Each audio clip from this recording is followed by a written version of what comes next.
So with that, I'm really excited to welcome Dave to our Spark Session stage. Thank you.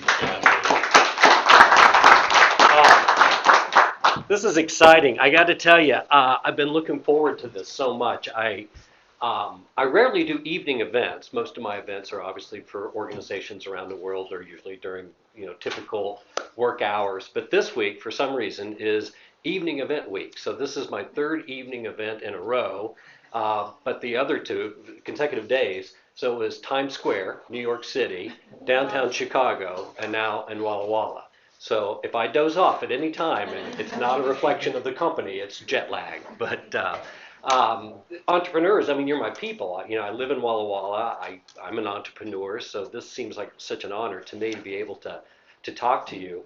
I want this to be really casual because I don't know whether it's more useful for you to hear about the power of understanding people, which would be something I would normally deliver to organizations, or to understand my journey as an entrepreneur and see if there's any usefulness in my own journey. So it's going to be kind of a meta discussion, if you will. We're going to talk about the power of understanding people, but I'm going to do it in context of its origin story, how it came about, how my business started, how it evolved, how it changed, those types of things. Does that sound good? Does that meet your expectations? Yeah, you're kind of looking at me like you're holding out for something else. That's all I have. Okay, no. So I wanted to be a professional baseball player. I'll just be right up front with you. That was my goal when I went to college. I played a couple years of college baseball, unfortunately, and I don't want to be a buzzkill, but after my sophomore year, they discovered a large lack of talent that ended my career. And so I really didn't have a clear idea of what I wanted to be when I grow up. I really wanted to be a professional baseball player. So I initially went into broadcasting because in my mind, that's what happens when you can no longer play a sport. You then become a sportscaster. And I actually did do that. I was a reporter and producer for CBS News for about a year in Terre Haute, Indiana, which is far less impressive than it sounds. But didn't like it, and eventually just headed to Chicago, mainly to try to find a woman. That was my big goal because I had damaged my brand in my hometown over the years. And I did. I found a woman. We've been married 37 years. And I worked for a company called Marshall Fields, which was a high-end retailer. And they suggested that maybe I would go into training and development, which was kind of something I'd never considered, but it paid more. So I took the job. I was 23 years old and loved it, and went back and got my master's degree in global human resources development, and eventually became the director of leadership development for Marshall Fields. Moved to Orlando with my lovely bride, 8.5 months pregnant, and got a job with a company called Walt Disney World, which you might have heard of. And 5 years later, I was the vice president of human resources and quality for a division of Walt Disney World, which at the age of 34 at the time, I was a very young vice president at Disney. Most of my peers were at least 15 years older than me. I was kind of viewed as this is, the rising star. This guy is going to have quite the future. Only problem was I wasn't very happy. And I wasn't spending a lot of time at home because of the commitment to my career, and I wasn't getting a lot of intrinsic reward from the work I was doing beyond the money, right? And I started to recognize that this whole money thing isn't enough. If you don't feel it's your purpose, if it doesn't feed you, and that's something that I'm quick to tell any entrepreneur is if you're going to be successful, it's not about drive, it's about passion. I had drive, but I would burn out because I just didn't get anything out of this. I would just work myself until I became resentful. So you have to find something that makes you passionate, right? That's because then you get fed and then you're willing to put in the effort and the work. Because there's a lot of sacrifices in starting a business. And it takes a long time, and there'll be doubt, and you'll question yourself, and it's never easy, unless you have like angel investor that throws $5 million your way and says, hey, play for a while, you'll figure it out. And if you have that person, please give me his number. But the passion gets you through because you feel like this is what I'm supposed to be doing, right? And that's what I think is the foundation for good entrepreneurial approaches. So my passion was education. It was training. And this is going to sound a little sad. I really think I wanted to be a teacher, but I couldn't afford it. I mean, I had eclipsed the earnings, and I wasn't willing to leave the lifestyle that I had developed at that point. So I had to figure out a way to be an educator, but also be able to make the money that I wanted to make for our lifestyle. Not that I'm money motivated, I'm independence motivated. I just don't like having bosses. I like to be able to call the shots. I like to be able to work when I work the way I work and not have to go to 5 people to get approval for things. So, but I also like to make sure I have enough money that I don't want for anything or wake up screaming at 2 in the morning with a demon committee meeting because I don't know how to pay the bills, right? So I came up with a business plan that I would be this outsourced provider of training and development for small and medium-sized companies that couldn't otherwise afford training of the caliber of Disney University and Walt Disney World, right? I thought that would be a slam dunk, an easy sell. I launched in 95. That's 1995. Yeah, it's the last century. And I got lucky, and that's an important part of being an entrepreneur is luck. So passion and luck. Because I know a lot of people that are very passionate and very talented, and they struggle because they just didn't get that big break, right? Now, hard work makes you luckier, for sure.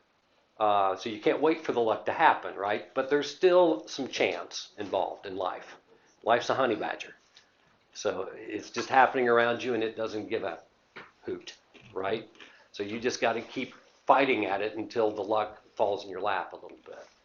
My luck was I had a fairly large company that wanted to use me as a marketing lure.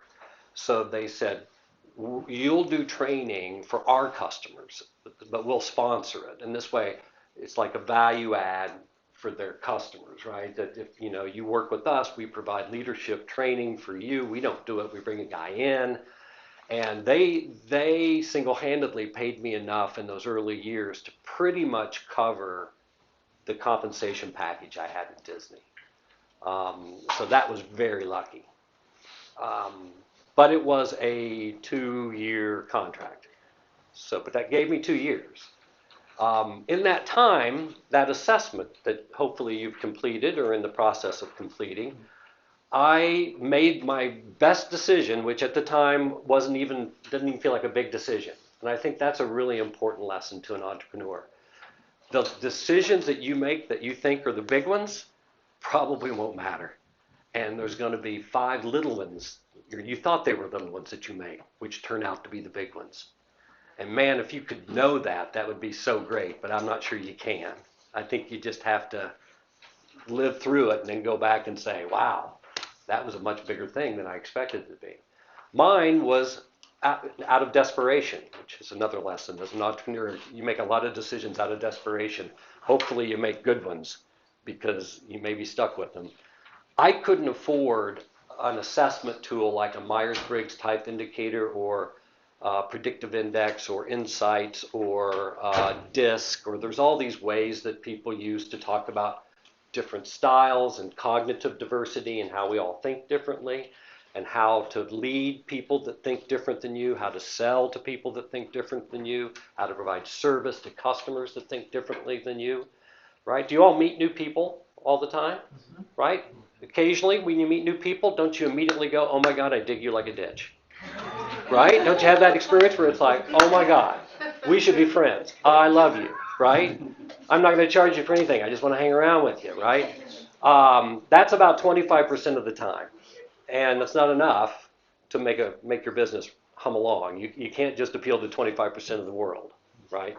And then we all have people that we meet and we talk to them for about a minute, and we say, you might be the Antichrist, right? I mean, just it's like, ooh, wow, if we never talk again, that'd be fine.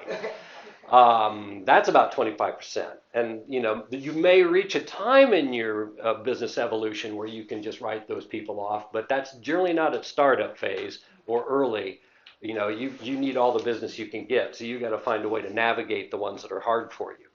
But even so, if you do the math, there's 50% that don't fall in either one of those categories. I don't dig them like a ditch, but they don't irritate the crap out of me. They're somewhere in the middle. So my company's called the Leadership Difference for that reason. It's that 50%. I was always going to teach people, regardless of the situation, whether it's leadership, sales, customer service, spousal relationships, it doesn't matter. If you can be fairly adept at dealing with 75% of the population, you can put together a contingency plan for the other 25%. You can eventually hire someone who irritates you, but they will appeal to those customers that irritate you, right?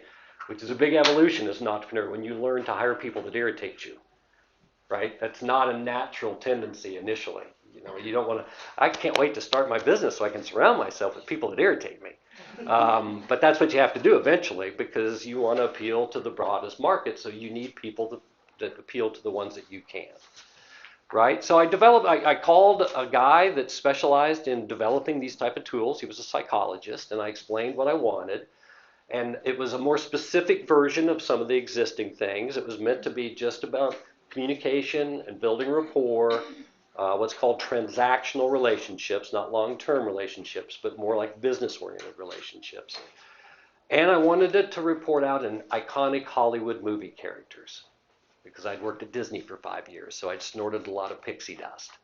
And I figured people would remember that more, right? No one, if you're an ENTJ, or if you're a high D with a corporate hook C, or if you're blue but under stress you're green, people don't really remember that. That's not sexy, it's not fun, there's no sizzle in that. But if I tell you, you're like the Crusader, you're like Katniss Everdeen in the Hunger Games, or you're a power broker like Al Pacino, or something like that, people like that. They remember it, and it's sticky, and it becomes like part of the language of their own company. It's like, oh, Bob, your power broker's showing, and it's a way to talk about our differences in a non-threatening way. With the shorthand I always say we already have names for people that irritate us. I just wanted to give them names that they could share to their face, right, instead of behind their back. So it was a throwaway idea. This assessment was meant to be a little thing inside of another thing inside of a bigger thing. Well, this little thing became a thing. And people started saying, can we just do like a whole thing around that? And I'm like, well, yeah, but there's coaching and counseling, and there's interviewing skills, and there's this and that, and all this OD work, organizational development work. But they're like, yeah, but, and it dawned on me eventually, like years later, every client I ever talked to said, our problem here is communication. Every company, large, small, India, Europe, South America, North America, the problem here is communication. And what I had developed was a tool to allow us to talk about that in ways that were non-threatening. And I didn't really understand that initially. But as you do or will do, if something's making you money, you don't argue with the market, right? It's like, all right, let's do this. So I did that, and what eventually happens over the years is in 2012, Meeting Professionals International, which is the largest group of event planners. So these are the people that create conferences, meetings for companies, invited me to the World Education Congress because I was nominated, and the Power of Understanding People seminar was nominated as one of the best in the world, which I'm like, wow, wow. I mean, this is like John Maxwell territory, right? This is Zig Ziglar back in the day. I would say Marianne Williamson, but she's got kind of a shaky thing there. And I won. It was a sweep. I won Best Speaker, and the Power of Understanding People won Best Seminar.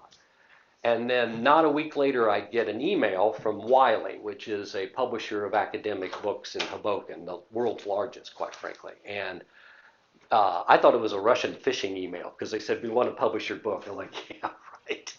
But I like, it's pretty good though. I mean, it's a pretty good phishing email. So I went on LinkedIn and like started cyber stalking all the names on the emails. Like, holy crap, that's like these real people. That's the acquisition editor for Wiley. And they gave me a book deal. And sheepishly I said, that's great. I haven't written a book. Um, is that a problem? I mean, generally a book deal is for a book. And they go, that's not a problem at all. You just need to have it done by August. And this was April. Now, fortunately, it was all in the head, right? It was just a matter of taking what I was doing for audiences and putting it on the page. And when the book came out, it was an Amazon Editor's Choice for Best Business Book. So there it was. Now, I still do other stuff. I still do a lot of other stuff, but that became the thing. And the moral of the story is you don't know what your business is right away. You know, you think you do. You have a plan, and people will tell you, and you should. Business plan, vision, you know, what's my strategy, what I'm going to do. But you also have to be pliable and you know, let the market kind of give you indications about how this evolves. But never lose your passion, right? The thing that was the narrative thread through my entire evolution, now 28 years I've been doing this, is the first thing you see on my website is, well, probably laugh and learn. But then if you look a little deeper, it says, I want to have a positive effect on the life of each person I come in contact with, which was my educational mission was, I don't know if I'll teach you anything because teaching, education, transfer of learning can be a pretty difficult thing to accomplish, particularly if you're there for an hour, 2 hours, or 3 hours. But I just want you to feel like you were better for having been there, that I felt good. Even if it was just a laugh, I just laughed and felt good to laugh, right? And so yeah, and then the Power of Understanding People became The Power of Understanding Yourself. That was the next book, and now Peak Performance Culture. I've forgotten your first name. Dr. Catherine. Dr. Catherine. Yeah, Peak Performance Culture, the 5 metrics of organizational excellence. So the trilogy was kind of understanding yourself, understanding other people, understanding us when we're in a collective, right? And so I just feel very fortunate to have a 3-book deal. Now, I will tell you, when you write your book, don't narrate it. I chose to narrate my book because I was in broadcasting. But when you're in a studio recording your voice and then you hear your voice played back, you get to critique your voice and your writing simultaneously, which is a whole nother level of self-hatred, really. It's like I sobbed every day when I'd come home. It's like, for you know Matt Bobbitt that runs Tangent Media, because we did it here. He said I was only really good for high energy for about 2 hours, and then I had to go see a therapist after that. So that's the origin story for The Power of Understanding People. Now, has everybody completed it? Get busy, because we're going to start talking about it. So I'm going to give you 5 minutes to complete the assessment. Be sure you're honest. That's the big thing. Make sure you read the directions so you know how to do it. And make sure that your math is correct. And to do that, the 4 totals on your sheet, the back sheet when you're done, those should total up to 120. So when you get done and you total the 4 totals, if they don't equal 120, something went wrong. Probably math. A lot to learn from this deceptively simple tool, but let's do some simple things. So low score is a high preference. So as you look at your totals, you know, some of you, they'll be clustered close together. Some of you will have this really broad range where you have numbers down in the teens and others in the 40s. Most typically, people have a couple in the 20s and a couple in the 30s, right? So that's called the common pattern. The dynamic pattern is the teens all the way to the 40s. And then the nuance pattern is when all your numbers are kind of very close, like between 28 and 32, right? So a lower score, a higher preference. Let's start with the B column. Just raise your hand if your lowest score of the 4 is in the B column. Is this tie? Oh, dual preference phenomenon. 3% of the population. Look at that. Yeah, same. Have the same. What's your other tie? Okay, not my other tie, so okay. All right. Could you put your hands up again? Because this also kind of gives you clues to your passion, by the way, or what is it about being an entrepreneur that will feed you. So keep them up so I can see you. Low B's. These are the romantics in the room, the romantics. We all put our hands down. That's right.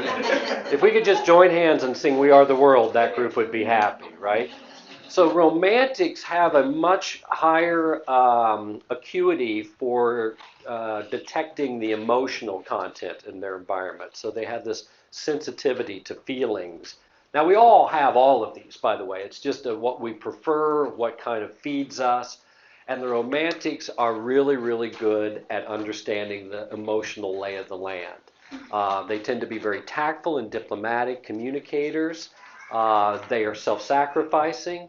They thrive when they feel appreciated, but they never negotiate that appreciation because that would make it less sincere or genuine. So they expect you to know that without prompting, right? So, as an entrepreneur, a romantic is often drawn to things that are of service to other people, that would ease pain or provide something that would make another person's life emotionally more secure or more elevated. Right? And by the way, if any of those romantics that raise their hand have ever hurt the rest of your feelings, they meant to do that. That wouldn't have been an accident. Because they know how that's going to land, right? So now there's 3 types of romantics, and the 3 are very distinctive. A low B followed by a low A, for example, that's a romantic that will get world peace by providing security to other people, very much like a counselor. A low B followed by a low C is much more about promotion and marketing and getting people excited about the possibilities. A low B followed by a low D gets world peace by killing. So that's a very different approach, right? But no, problem solving, right? It's like, why are you in pain? What can I do to fix that? So knowing that about yourself is important too, right? Now that's very different than if you have a low D. Who has the lowest score in the D column? Oh, Lindsay, right, yeah.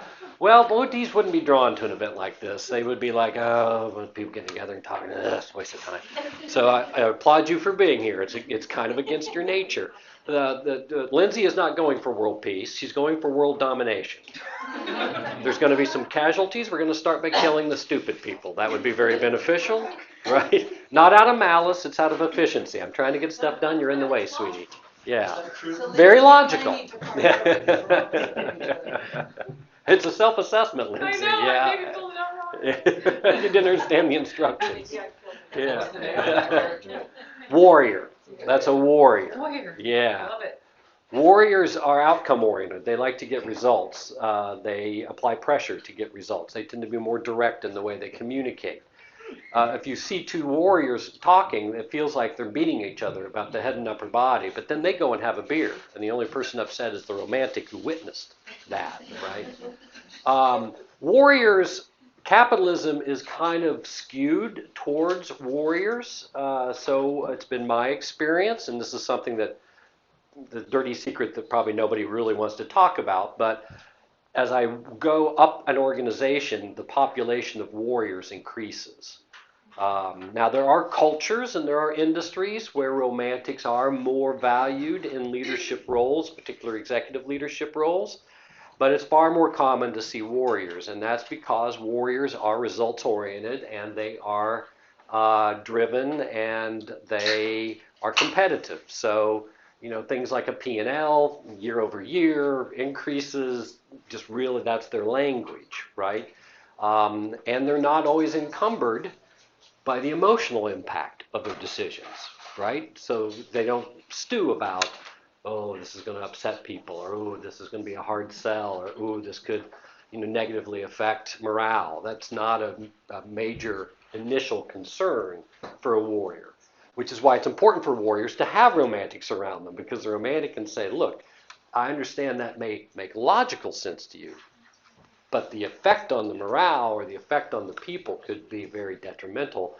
And long term, the unintended consequences of that decision, while maybe successful short term, may not be as successful long term when the effects of the morale start to sink in.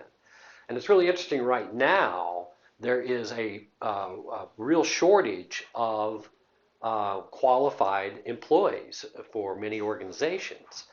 And the cultures that they've created, particularly around this more aggressive, fiscal-driven, success-driven, beater numbers, has created cultures that are not as appealing, particularly to subsequent generations that are not as bought into that model, right? And so I'm getting a lot of executives lamenting the fact that I can't find people, or I can't hold people, I can't keep people, or I don't seem to attract anybody.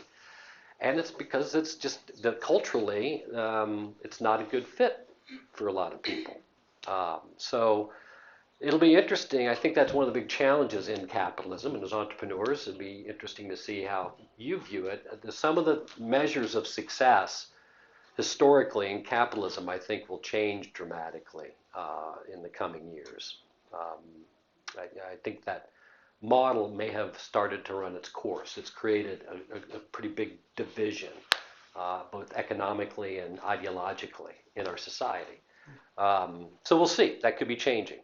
But I'm still always excited when I see a romantic CEO, and it's still pretty uncommon in a big company. Smaller companies, startups, they're still there.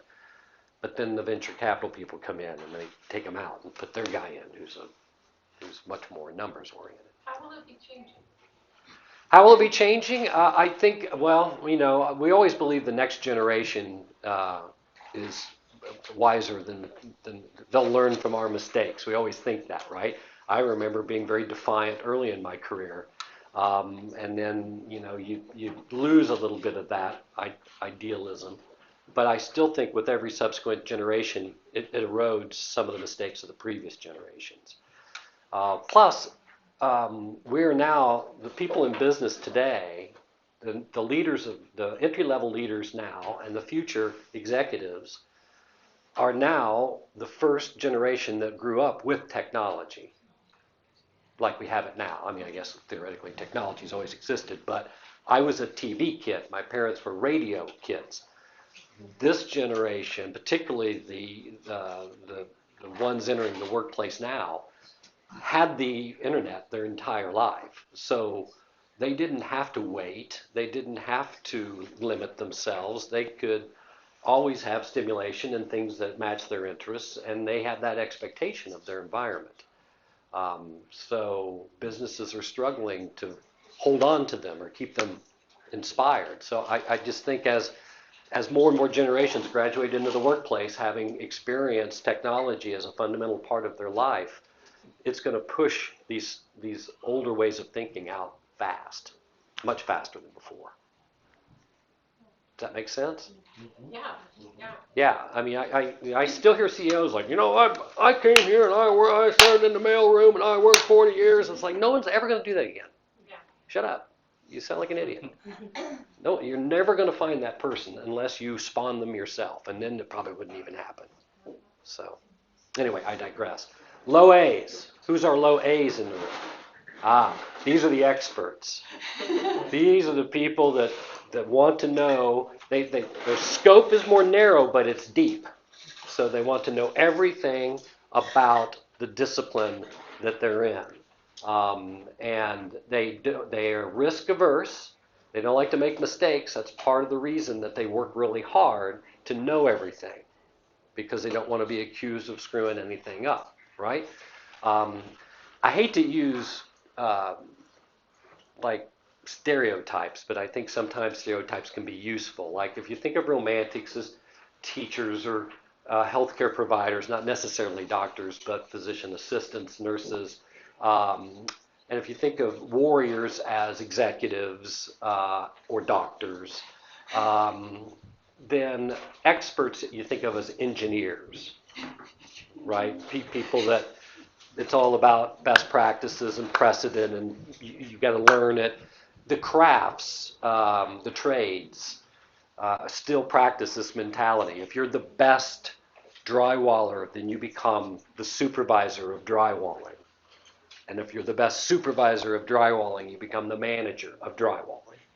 Right? They still kind of subscribe to you have to know the job well before you can be the next layer up, which is somewhat facetious because there's a big difference in being an excellent leader versus being an excellent tradesperson. But you still see evidence of that, where the value is your ability to do the job. And then low C, who's our low Cs in the room? Which I would expect a large population of this in a room full of entrepreneurs. These are the masterminds.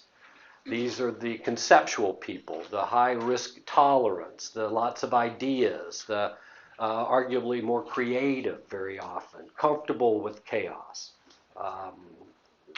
very charismatic generally, but short attention spans.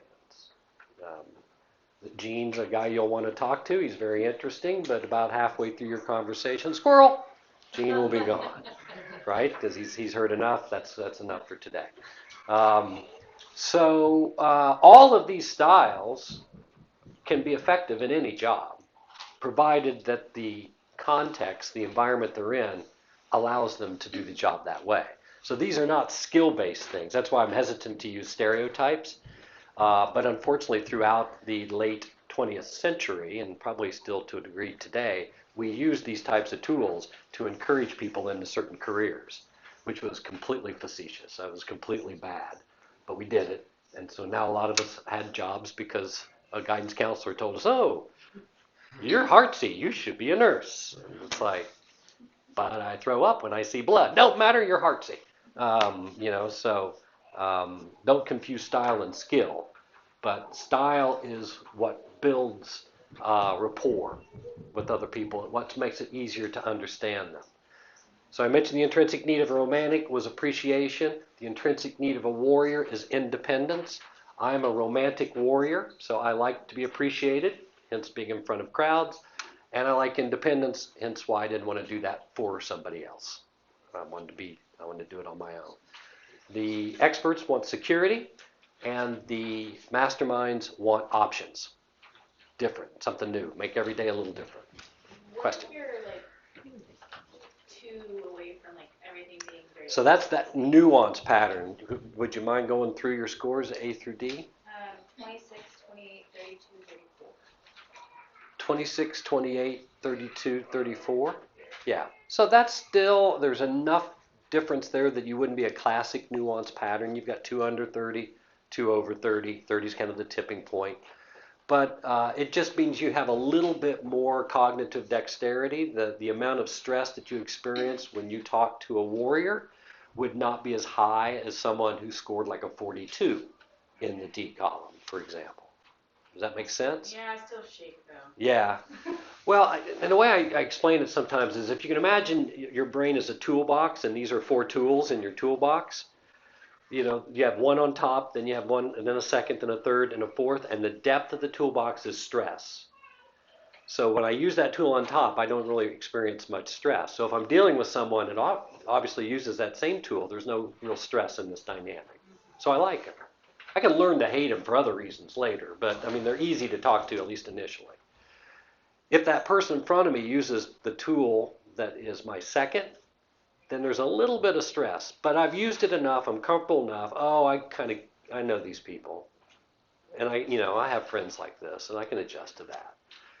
Once you get down to that tertiary tool, now we're starting to get, okay, I don't use this tool a lot, and this is a little rough for me, and I know a few people, and they're kind of rough for me. And when you go all the way to that 4 tool, then that can be like, oh, hell no. Not doing that. So question, do you find a correlation with someone who grew up in a high stress, high trauma-based child home? They had to learn how to survive in so many different types of lifestyles because that's what they had to do. Are they more well-versed in the different areas because they had to do that growing up? Well, so So in the book, The Power of Understanding Yourself, I encourage that degree of metacognition. I don't think there is a specific pattern that emerges based on the environment that you had growing up. But I you think, still make a choice whether or not you're going to follow or. right, but the way you grew up impacted your results. So I don't think you can predict how those results will turn out, but the way you got there was a path because of that. Now we change, we evolve, but the fact of the matter is those first 18 to 24 years of your life is where a lot of this forms. And then after 24, it takes some pretty traumatic or major life events to reconfigure these. You certainly can, but it's kind of like concrete. You know, when you're younger, it's pretty malleable, but as you get older, it gets pretty firm. But that's not to say the death of parents or divorces or retirement or, weddings or child tragedies. These can shake you up and change your profile for sure. But you're talking about, Kristen, is metacognition, and I'm a big fan of that. I'm getting very interested into it. Yeah, you hear a lot, and I'm throwing a lot of stuff out there, and I hope that some of it sticks. But when I poll people about, well, what do you think is important in a leader? I often hear self-awareness, and that's not true. Self-awareness is not that useful. Metacognitive skills are useful. That's when you're not just self-aware, you know why you are the way you are, and that you are doing something about it to be better if those things are toxic. I know a lot of CEOs, and we can keep this all in my room, and I'm not generally impressed by C-suite level executives in large organizations. A lot of ego. And I'll watch them, and I'll watch really toxic behaviors, and I'll say to you, do you know that your sense of humor is caustic? Like you will use a negative barb to kind of shut someone down, and under the auspices of it was a joke or a humor. And he goes, oh yeah, I know, I've done that my whole career. To which I would say, well, you need to fix that. So you could argue this is a self-aware executive, but it's useless if you're not fixing it, right? So to fix it, you have to understand, why do you do that? Why do you feel the need? Obviously, somebody threatens you, and you use this humor to put them back in a more, submissive state. So why do you feel threatened by someone? But they're not as interested in that conversation. But as an entrepreneur, I think that's a really good thing to ask yourself, because you already have the 2 a.m. demon committee meetings, right? Where you just jerk upright and go, oh my God, I'm going to be homeless. Oh my God, what am I doing? Oh my God, why am I leaving my job? Oh my God, my parents would be so ashamed of me. Maybe just me, but that's part of it. And you got to work through that. You got to figure that. Why am I so afraid? Why am I so scared? Why am I so quick to give up on my original dream when I hit a few roadblocks? Why am I so worried that other people may think I'm a failure? Those are all things that you have to armor yourself for, I think, when you're an entrepreneur, as much as you can. We're all human, right? There's going to be days when you're like, yeah, this is not a good day. We're all competent, but we're still occasionally clunky. And that gets back to this feeling of, I got this. And that's why when we meet someone that we dig like a ditch, we tend to perform at high levels, because we have high self-efficacy, because this is my people. And then if you can do that with 75% of the population, then you string together a lot of really good days. And the demons don't need to meet as much, right? And one other thing, keep a notepad by your bed. That fixed a lot of physical maladies for me that I was having because of stress, when I could just write down what I'm going to do tomorrow, instead of lay there and think about it from 2 to 3 to 4 to 5, right? Just write it down. Now I know, I've got it there, I'm going back to sleep. Little thing, right? So, thoughts? Questions? Let's do your assessment. It would be fun to compare me to my daughter. Oh, I don't know if I want to step in those waters. That could, yeah. Oh, we had a good time. We had a good time. We were definitely not the same. All right. Yeah, she couldn't care less. That's what daughters are for. Pencil. Yeah. Oh, sorry. Now this Jim. is That's Sarah. That blue is me. blue as you. Well, so I mean, you're really heartsy. Yeah, I mean, you feel very deeply the world because you have your B is 20 and everything else is above 30. So anytime you have to adjust out of that emotional sensitivity, it's going to cause you a little duress. It has. Yeah. Now, I mean, you're a serviceable counselor. You can be disciplined and you can be detailed, but it's not what drives you. What drives you is an emotional connection with another person and understanding the lay of the land and feelings, right? Your daughter's score in B, what was your name? Sarah. Sarah is 36, and it's her highest score. So she is uninterested in the emotional elements of her surroundings, where for you it is the most important thing. So that would be a source of friction potentially. Actually, she's quite tolerant, but. Right, but you're Right. Sarah, Yes. you're not going to spend a lot of time trying to figure out how to behave in a way that doesn't create an emotional issue, where your mom does, right? So she may feel that was insensitive when you're like, it had nothing to do with emotional sensitivity. I was just being. I wasn't. I just have jokes going in my head. Right. That she's keeping behind her teeth on purpose. Right. But she, like you, has a very strong preference for just one, and it's the expert. So it's routines, structure, approaches that she knows works, avoids mistakes, tried and true, Better right? perfectionist. And stubborn is part of that profile. So that's Be my stubborn. girl. Yeah, right? That's what Where the I love romantic, about her. romantic is all about self-sacrifice. So, for you, someone who's stubborn, it's like, why would you have to be so stubborn? Just sacrifice. She's like, why should I sacrifice? I'm doing the right thing.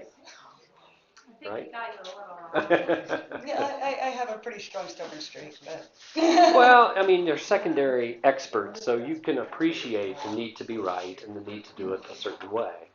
And that may very well be when you really have headbutt moments, is when you don't agree on the way to do things, because neither one of you are real good at compromising your approach, right? It has taken some effort. Yeah. So you're like the best friend in a romantic comedy. You're not the lead, you're the best friend of the lead that's there for them when they have the chaos. And Sarah, you're an AC, and I always say this is, are you familiar with NCIS, the show NCIS on television? Very little, because she didn't like it, so we didn't watch it. There you go. Although it tends to be a forensic entomologist. I was so going to she's say, there's a highly forensic interested. pathologist named, I can't, does anybody watch NCIS? But who has It has is the that- ponytails? Yeah. Abby, that's the one. Yes, This is the Abby she's our profile. favorite.